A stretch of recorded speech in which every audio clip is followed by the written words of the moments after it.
할렐루야. 3월 2일 화요일 새벽 기도를 시작하도록 하겠습니다. 사도신경으로 우리의 신앙을 고백하시겠습니다. 나는 전능하신 아버지 하나님 천지의 창조주를 믿습니다. 나는 그의 유일하신 아들 우리 주 예수 그리스도를 믿습니다.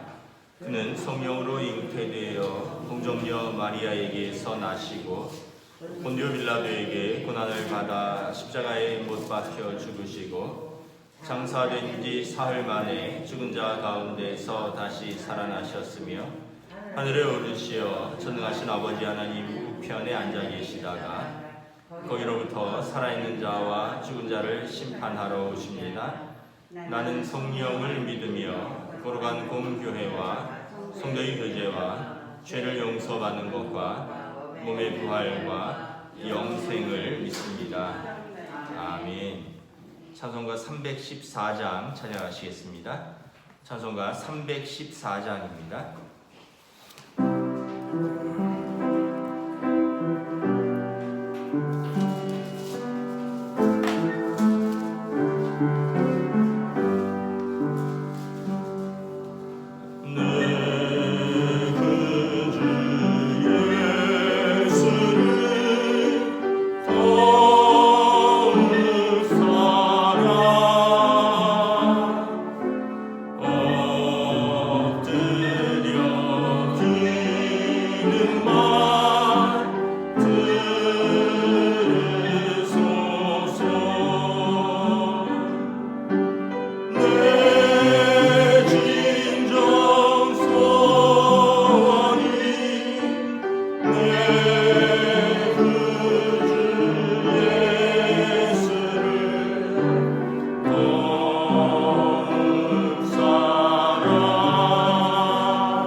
신약성경 마태복음 19장 13절부터 22절까지 말씀입니다.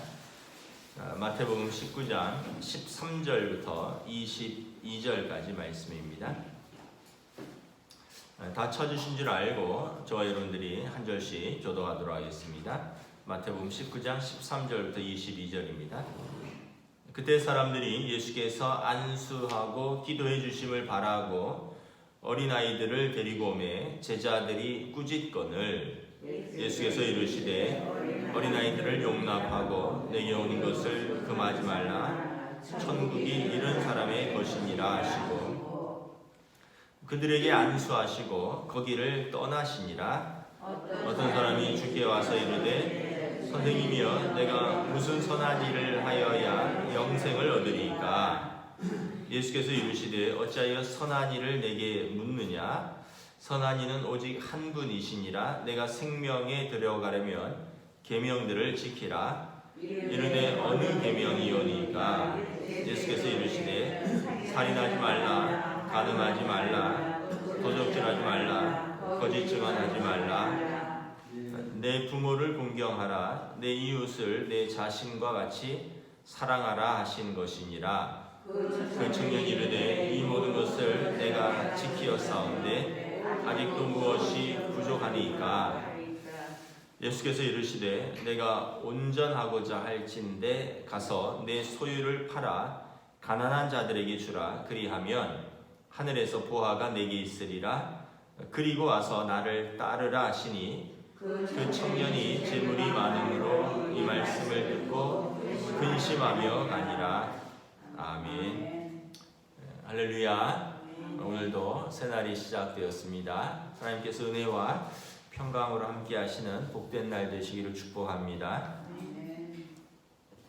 오늘 말씀은 어떤 사람이 천국에 들어가느냐라는 내용을 다루고 있습니다. 13절에 보면 아마 부모들이 어린 아이들을 데리고 예수님께 데리고 온 것 같습니다. 예수님께서 안수하고 기도해 주심을 바라고 데리고 온 거죠. 그 당시에는 이제 그 랍비들이 이제 회당에서 어린 아이들을 축복하고 또 안수하는 그런 전통이 있었습니다. 오늘로 말하면 이제 교회 학교 아이들을 교회에 이제 오면 이제 뭐 교육자들이 목회자들이 안수하고 뭐 이런 것과 비슷한 거죠. 근데 이제 예수님을 이제 사람들이 제야의 그 랍비라고 인정을 했기 때문에 랍비는 이제 선생이라는 뜻입니다. 예수님께서 정통 랍비는 아니지만 그들 랍비보다 더 나은 선생님으로 믿었기 때문에 어린 아이들을 부모님들이 데리고 온 것 같습니다. 근데 제자들이 볼 때는 예수님이 그 아이들하고 노닥거릴 시간이 없다는 거죠. 예수님 지금 얼마나 바쁘십니까? 뭐 병든 자를 고쳐야죠, 귀신을 쫓아내야죠, 뭐 제자들도 가르쳐야죠, 또 틈나면은 시간을 내어서 따로 기도하셔야죠. 제자들이 볼 때 예수님이 너무 바쁘고 피곤한데 아이들까지 데리고 노닥거릴 시간이 없다라는 것이죠. 그래서 아이들을 데려오는 아마 부모를 꾸짖었겠죠. 이제 그만 데려와라. 14절에 예수님께서 말씀하십니다. 어린 아이들을 용납하고 내게 오는 것을 금하지 말라. 천국이 이런 사람의 것이니라 하시고, 그러니까 아이들을 내게 나오는 아이들을 금하지 말라. 그들을 용납해라 말씀을 하십니다. 천국은 이런 사람의 것이니라. 그러니까 천국은 어른에게만 열려 있는 것이 아니라는 것입니다. 천국은 어린이나 어른이나 누구에게나 열려 있는 것이다. 그래서 예수님께서 그들에게 안수하시고 아마 그들과 시간을 보내시다가 그곳을 떠나셨습니다. 그러니까 아이들하고 놀아주신 것 같습니다. 바쁘신데도 불구하고 그들에게 안수하시고 그들과 함께 시간을 보내시고 거기를 떠나셨습니다. 여러분, 어린아이의 특징이 뭔지 아십니까? 여러분, 어린아이는 새벽기도 이제 어른들이 많이 계시고 또 새벽기도를 하시는 분들은 대부분 어른들이니까 자기를 좋아하는 사람을 좋아합니다. 여러분, 할아버지 할머니가 또는 뭐 어른들이 아이를 좋아하면 아이가 그 어른을 따라요.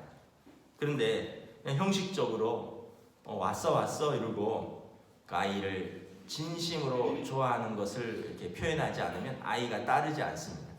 그리고 아이들도요 마음을 느낍니다. 감정이 흐르는 걸 느끼고, 그래서 누가 날 좋아하느냐, 아이들도 뭐 예를 들어서 어떤 할아버지 할머니가 엄격하다, 막 혼낸다, 그렇게 하지 마라, 그렇게 하면 안 된다, 그럼 애들도 벌써 마음이 다쳐버려요. 아이들도 보면 이렇게 보면 정말 이분이 나를 좋아하는가. 그래서 여러분, 그 아이들은 자기랑 놀아주고요, 또 자기를 진짜 사랑해주고 예뻐해주면 애기들도 따라요.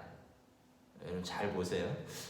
우리 어른들 중에 나는 아이들을 사랑하는데 아마 잘 왜 안 따르는가 이렇게 생각하시는 분이 있으면 어쩌면은 아이들하고 진짜 시간을 내서 놀아주지 않기 때문에 그렇습니다. 어른들 방식으로 아이를 통제하려고 하기 때문에 그렇습니다. 이건 안 된다, 이건 된다. 근데 아이의 눈높이에서 아이랑 놀아주고 정말 아이랑 이야기하고 이러면 아이가 이분은 내가 믿을 수 있는 분이구나, 나를 사랑하는 분이구나 하고 1살짜리 아기도 따릅니다.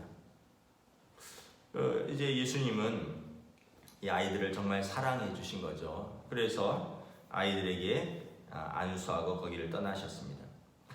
이 교회에서 유아세례의 근거가 이 말씀입니다. 아이들이 예수님께 나올 때 예수님께서 그러셨던 것처럼 어른들이 이제 그 부모의 믿음을 보고 아이들을 축복하고 안수하는 이 유아세례가 여기에 근거하고 있습니다.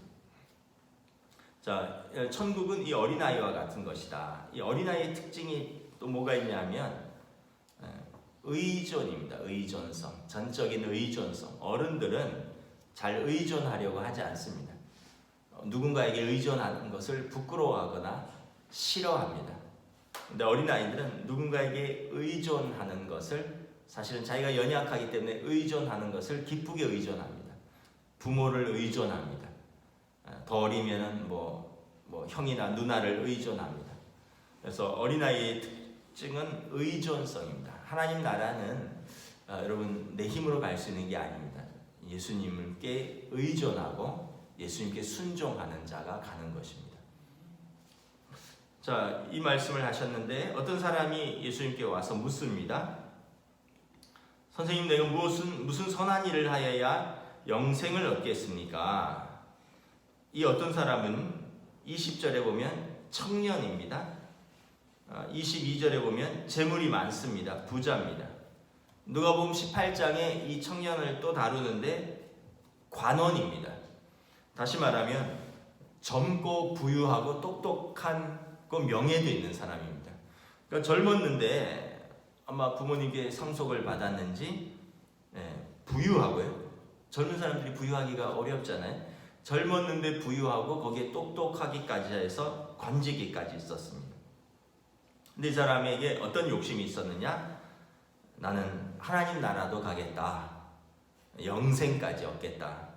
어떻게 보면 이제 선한 열심이죠. 내가 어떤 선한 일을 해서라도 다 갖추었는데 거기에 이제 하나님 나라까지 얻겠다라는 그런 선한 욕심도 있었습니다. 그래서 선생님, 내가 무슨 선한 일을 하여야 영생을 얻겠습니까? 예수님께서 대답을 하십니다. 어찌하여 선한 일을 내게 묻느냐? 선한 이는 오직 한 분이시니라. 선하다는 것은 인간은 선할 수 없다는 거죠. 하나님만 선하시고 완전하신 분이십니다. 하나님처럼 선한 분은 없는데, 그렇다면 너는 그 생명을 들어가려면 그 선하신 하나님이 주신 계명을 지키라, 이렇게 말씀을 합니다. 그랬더니 이 청년이 자신 있게 자기가 계명에 대해서 자신이 있었나 봐요. 아마 바리새인일 가능성이 있습니다. 왜냐하면 바리새인들은 무엇을 하여야 천국에 간다라고 생각하고 율법을 엄격하게 지켰기 때문에 그렇습니다. 아마 이 청년이 자신 있습니다. 어느 계명입니까? 예수님께서 사람들에게 주신 계명이 살인하지 말라, 간음하지 말라, 도둑질하지 말라, 거짓 증거하지 말라, 내 부모를 공경하라, 내 이웃을 내 자신같이 사랑하라 하신 것이니라. 5계명, 6계명, 7계명, 8계명, 9계명 이런 것들이죠. 그러니까 하나님 사랑은 뭐 당연한 거고 사람에게 주신 사랑의 계명을 내가 지켰느냐라는 거예요. 그러니까 이 청년이 자신 있게 대답합니다. 이 청년이 이르되 이 모든 것을 내가 지켰사온데 아직도 무엇이 부족합니까? 계명이라면 내가 다 지켰다는 거예요. 누가복음을 보면 어려서부터라는 표현이 있습니다. 내가 어려서부터 아마 유대인으로서 정통 유대인으로서 회당에 다니면서 이 계명을 귀에 못이 박히도록 들었을 것입니다. 다 지켰다는 거예요. 예수님께서 21절, 22절은 이런 말이에요. 정말 너가 다 지켰느냐? 19절에 내 이웃을 내 자신과 같이 사랑하라 하는 건 너가 정말 다 지켰느냐? 그러면 너가 부족한 것이 없다라고 말하는데 정말 너가 온전하고자 하려면 내 이웃을 내 자신과 같이 사랑하라 한 그 계명을 실천해라. 내 소유를 팔아서 가난한 자들에게 주라. 그러면 하늘에서 너에게 보화가 쌓일 것이다. 그리고 와서 나를 따르라. 예수님이 말씀하신 것은 두 가지입니다. 나를 따르라는 것입니다. 근데 나를 따르기 전에 먼저 내 이웃 사랑, 너가 이렇게 붙들고 있는 것, 그거 놓을 수 있느냐라는 거예요. 그랬더니 22절에 그 청년이 재물이 많음으로 이 말씀을 듣고 근심하며 가니라. 재물이 많았습니다, 이 청년이. 그랬더니 이 말씀이 그에게 근심이 되었습니다. 못 따르겠다는 거죠, 주님을. 왜냐하면 주님을 따르려면 포기해야 되는 게 많은 거죠. 예수님께서 여러분 마태복음에 보면 두 주인을 섬길 수 없다. 하나님과 재물을 겸하여 섬길 수 없다. 주님을 섬기든지 아니면 재물을 섬기든지, 혹 이를 귀히 여기고 혹 이를 중히 여기든지, 이도 섬기고 물질도 섬기고 주님도 따르기는 어렵다. 하나만 따라야 된다라고 말씀을 하는 것이죠. 여러분, 예수님의 제자들은 배와 그물 또 아버지를 놔두고 주님을 따랐습니다. 오늘 본문의 저자인 세리마태도 부자였습니다. 근데 그는 그 세관에서 그 자리를 일어나서 바로 주님을 따랐습니다. 그러니까 우리가 이렇게 보면 주님을 따르려면 예수님께서 자기 십자가를 지고 자기를 부인하고, 자기 십자가라는 것은 이제 자기 애입니다. 자기를 사랑하는 것들을 못 박을 수 있느냐, 주님 사랑으로. 또 자기를 부인하고 자기 의입니다. 자기가 옳다고 하는 것을 부정할 수 있느냐. 이 자기를 부인하고 자기 십자가를 지는 것, 자기 의와 자기 애를 십자가에 못 박고 주님을 따를 수 있느냐라는 것입니다. 사실은 이게 굉장히 현실적인 문제고 어려운 것이 사실입니다. 그래서 우리가 이를 위해서 이제 끝까지 또 싸워 나가는 거죠. 우리의 주인이 누구인가? 주여 주여라고 우리가 말을 하는데 정말 우리의 주인이 누구인가? 그 뉴스에 봤더니, 최근에 어떤 기사에 봤더니 그 어떤 치킨집 사장님 미담이 소개되었더라고요. 어떤 내용이냐면 철인 7호라는 무슨 치킨 프랜차이즈가 있나 봐요. 처음 듣는 브랜드인데, 한 청년이, 18세 된 청년이 이제 이 프랜차이즈 대표 사장한테 편지를 보낸 겁니다. 손편지를. 자기는 마포 어디에 사는 18세 청년이라는 거예요.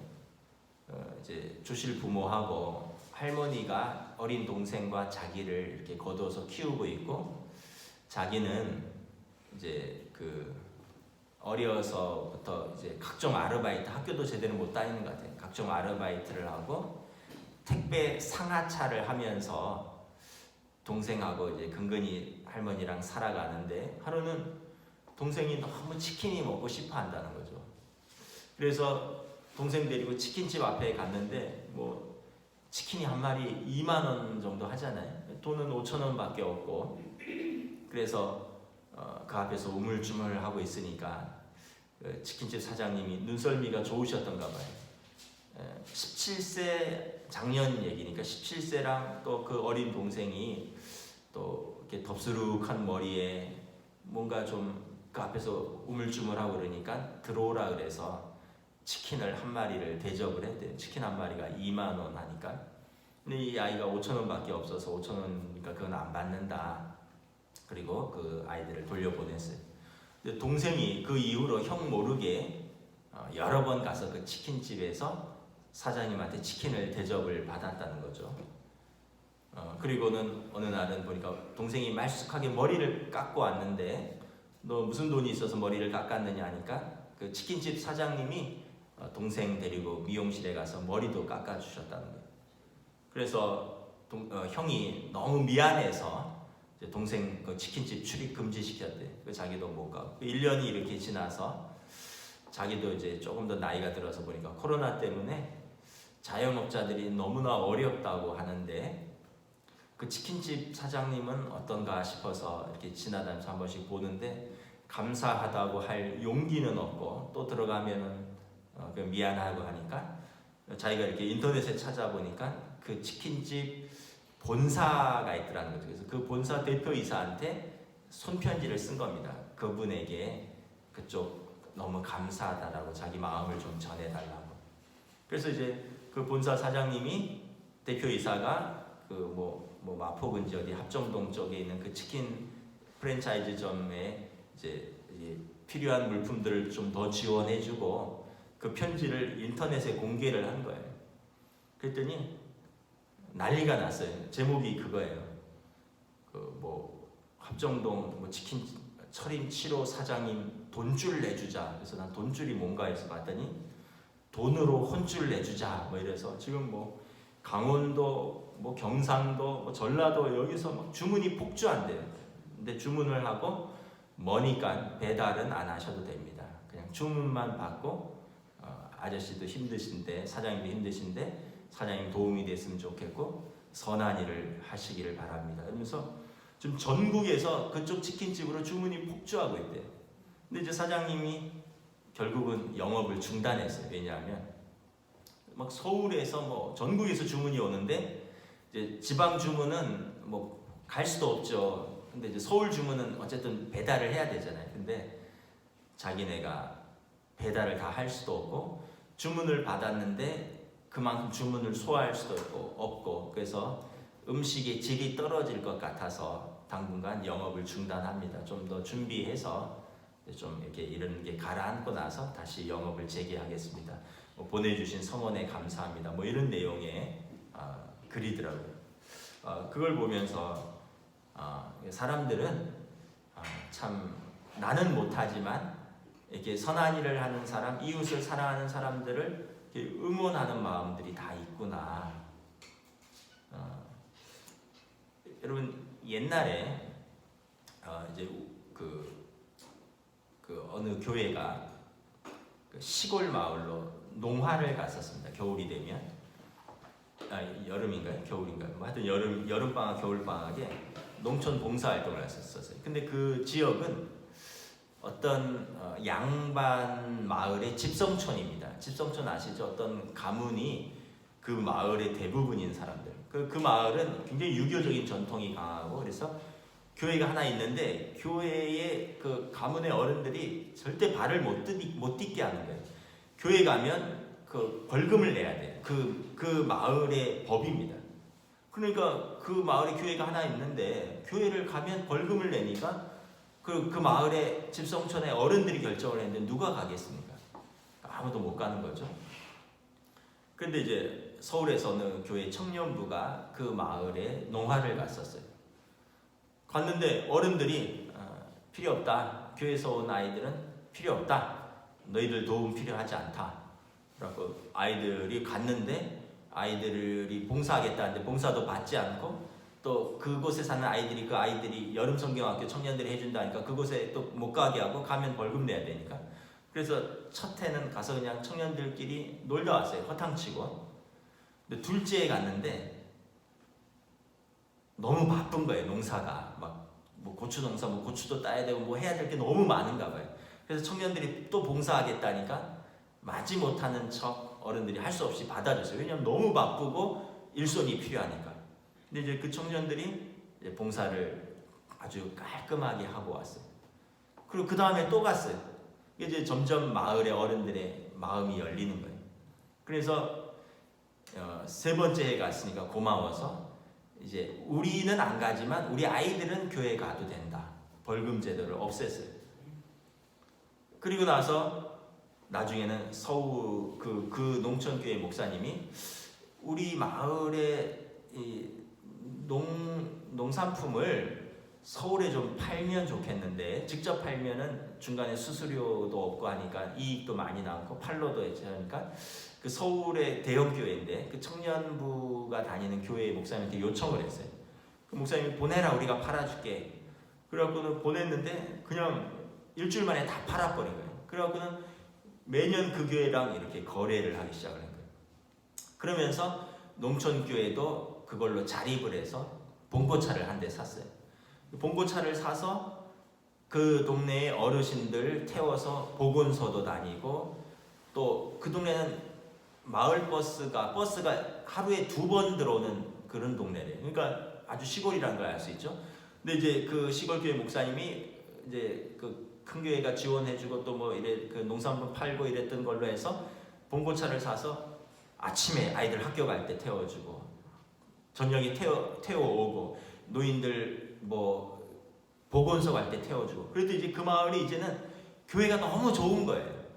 몇 년 전만 해도 교회 하면, 우리 마을에서 교회 가면 뭐 이제 벌금 물리고 절대 가지 말라는 사람들이 이제는 교회에 가고 아이들도 교회 보내고 뭐 이런 사건이 있었습니다. 그래서 여러분, 우리가 이렇게 보면 교회는 어떤 곳인가, 성도는 어떤 곳인가. 사람들은 하나님을 잘 모릅니다. 세상 사람들은 몰라요. 그럼 뭘 통해서? 그들을 향한 우리의 사랑을 통해서 하나님을 아는 거예요. 그래서 여러분, 제가 말씀드리는 거죠. 이웃들하고 절대 싸우면 안 된다고요. 내 조그만 이익 때문에 이익들하고 싸우면 그 사람이 마음이 다쳐버려요. 그 사람이 교회 다니는 거 알면, 그 사람이 성도라는 걸 알면, 그 기관이 교회라는 걸 알면 그 다음부터 마음의 문을 딱 닫아버리는 거예요. 교회 다니는데 뭐 그런 거 갖고 그러느냐. 자기들도 하고, 자기들은 사실은 남한테 더 그럴 수도 있지만, 우리는 교회 다닌다는 것, 우리는 예수 믿는다는 것, 그것 때문에 사람들이 너는 예수 믿는다면서 우리랑 달라야 되지 않느냐, 너 당신 교회 다닌다면서 달라야 되느냐. 근데 하는 말이라든가 하는 행동을 보면 우리보다 못할 때가 많다, 더 얄밉다, 그러니까 교회 안 보내겠다, 교회 안 간다, 뭐 이런 얘기를 하는 거죠. 근데 우리가 묵묵히 이웃사랑을 실천하면 우리의 선한 삶을 통하여 그 예수 그리스도의 빛이 그들에게 증거되고, 그 사람들이 잘은 모르겠지만 그럼 나도 교회 한번 가볼까, 나는 안 못 가도 우리 애들은 한번 보내볼까. 왜냐하면 사람들은 다 선한 삶에 대한 어떤 이 청년처럼 내가 무슨 선한 일을 하여야 생명을 얻을까 하는 그런 구도자적인 마음들이 있거든요. 그래서 우리가 여러분 잘 생각을 하셔야 됩니다. 어떻게 보면 우리가 꼭 물질이 있어야지 선한 일을 하는 것은 아닙니다. 마음이 있어야 돼요. 물질이 있어도 인색하면 절대 할 수 없습니다. 그런데 여러분, 넉넉하지 못해도 내가 마음이 있으면 내게 가진 것에서 작은 것이라도 또 베풀고 나눌 수가 있습니다. 물론 이제 아까 말했던 그 치킨집 사장님이 작년에 코로나로 인해서 얼마나 다들 어려웠겠습니까? 물론 이제 치킨집은 제가 생각할 때 약간 배달 때문에 그렇게 불황을 탈 것 같지는 않았어요. 왜냐하면 가서 먹는 음식점들은 굉장히 어려운데 배달하는 음식점은 오히려 더 잘 된다, 이런 말도 있었거든요. 근데 그런 거랑 관계없이 내 가게 앞에서 딱 보일 때 그 형제가 쭈삣쭈삣하고, 동생 같은 경우는 더 어리니까 얼마나 먹고 싶겠어요. 또 치킨 냄새 고소한데. 근데 아저씨가 다 사정을 모르지만 그 아이들을 불러서 대접할 수 있다는 거는, 이거는 정말 선한 마음이 아니고는 불가능한 거죠. 근데 그 아이 깊이 들어가 보면 조실 부모하고 할머니 아래에서 아이가, 형은 학교도 못 다니면서 온갖 아르바이트랑 택배를 일을 하면서 이제 주머니에 5,000원밖에 없었다, 뭐 이런 것들이죠. 그래서 여러분, 우리가 이렇게 보면 우리가 예수 믿는 것은, 사람들이 세상은 이렇게 이야기합니다. 예수는 좋은데 예수 믿는 사람들은 싫다. 우리의 삶에서 예수 믿는 향기들이 드러나지 않는 거죠. 교회는 좋은데 교회에 다니는 사람은 싫다, 이런 이야기를 할 때가 종종 있습니다. 그러니까 결국은 저와 여러분들의 문제이죠. 우리가 무엇을 하여야 영생을 얻으리까? 사실은 뭘 해서 영생을 얻는 것은 아닙니다. By doing anything, 뭔가를 해서 영생을 얻는 것은 아닙니다. 성경은 무엇을 해서 영생을 얻느냐? By being something, 어떤 존재가 되느냐에 따라서 영생을 얻는 것입니다. 하나님의 자녀가 될 때 우리가 하나님 밖에 선한 일을 할 사람이 없는데 우리가 어떤 선한 일을 해도 우리가 온전히 선할 수가 없습니다. 예수님이 이 청년에게 내가 두 주인을 섬기고 있는데 그것을 내려놓을 수 있느냐라고 물으신 거예요. 근데 그 청년은 내가 재물을 포기할 마음이 없습니다. 그래서 주님을 따를 수 없습니다. 그랬더니 그가 22절에 근심하고 따를 수 없었기에 돌아갔던 것입니다. 말씀을 마치겠습니다. 오늘 저와 여러분들이 어린아이와 같은 마음, 주님을 온전히 의존하고 순종하는 마음, 그리고 우리가 이웃을 향하여 열린 마음, 또 작은 사랑을 실천할 수 있는 마음과 우리의 삶을 통해서 하나님 나라가 증거될 줄 믿습니다. 기도하겠습니다. 주님의 은혜를 감사합니다. 오늘 말씀을 통해서 어떤 사람들이 천국에 들어가는가, 어린아이 같은 자들, 온전히 주님께 와서 의존하고 순종하며 주님을 따를 수 있는 자들, 또한 무슨 선한 일을 해서가 아니라 완전하게 선한 일을 할 수 없는 우리가 연약한 인간인데 우리가 어떻게 완전히 계명을 지키며 어떻게 하나님처럼 선할 수 있겠느냐. 그러나 우리가 두 주인을 섬기지 않고 주님을 따르며 주님을 따르는 삶을 우리의 삶에서 살아나갈 때 우리를 통하여 하나님 나라가 증거되고 우리가 주님의 제자라 일컬음을 받을 것이다. 주님 말씀하고 있습니다. 오늘 하루도 우리가 많은 사람들을 만나고 또 우리의 삶의 자리에서 살아갈 때 나의 말, 또 나의 마음 씀씀이, 나의 작은 선택, 행동 하나하나가 주님을 증거하기도 하고 또 주님을 따르는데 방해가 되기도 한다는 것을 깨닫고 오늘도 우리의 믿음의 길을 성령님 지켜주시고 인도하여 주시옵소서. 감사를 드리오며 우리 주 예수 그리스도 이름으로 기도드리옵나이다. 아멘. 하늘에 계신 우리 아버지, 아버지의 이름을 거룩하게 하시며 아버지의 나라가 오게 하시며 아버지의 뜻이 하늘에서와 같이 땅에서도 이루어지게 하소서. 오늘 우리에게 용할 양식을 주시고 우리가 우리에게 잘못한 사람을 용서하여 준 것 같이 우리 죄를 용서하여 주시고 우리를 시험에 빠지지 않게 하시고 악에서 구하소서. 나라와 권능과 영광이 영원히 아버지의 것입니다. 아멘.